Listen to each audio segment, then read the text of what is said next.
ran for commissioner. I didn't run to make friends, and so far it's worked. I have made some friends though, and I count among those Bill Red. It's been a pleasure to be able to visit with him on a regular basis. When it comes to statehood and individual liberties, Bill wrote the book, and you can get a copy of it.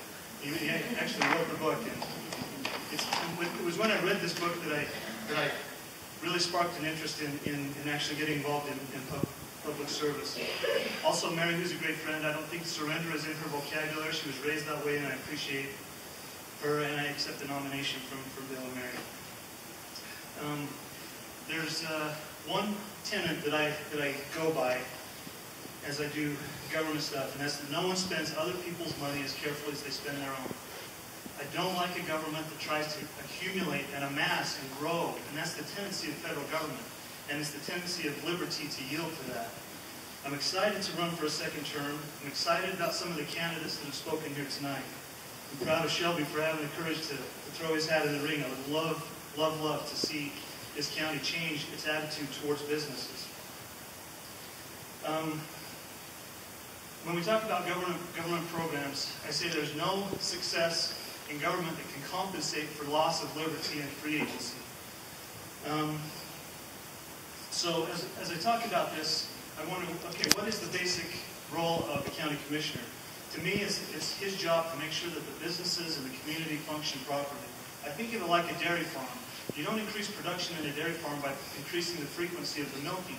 You have to do the right things. You have to provide the right incentives and the right mix. In government, you have to have the right tax rates. You have to have the right number of schools, the right number of roads. All of those things will affect a healthy economy, and everything will run smoother. You know, as we talk about some of these land issues, I wish I was over in Richfield right now with the cattle group that's going on. To me, that is the right way to do it.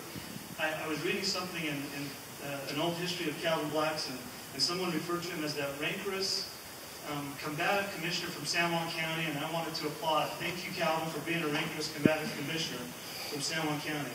It doesn't mean that I don't get along. I am very open to people's opinions. I'm very responsive to the feelings of my constituency and to the county in general.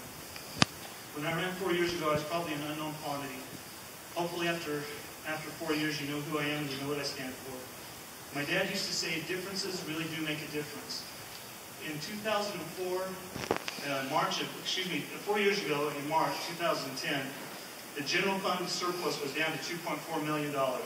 In March of 2014, it's up to $7.4 million. And I don't take credit for that, but I'm proud of it. I'm glad for the turnaround and the way that things are going in the county. As Norma said, he didn't run against me. I respect him for throwing his hat in the ring. This position does not belong to me. It belongs to you to do it as you see fit. I would appreciate your vote. I'd also like to make it to a primary, if that's possible. And thank you. God bless you. And thanks.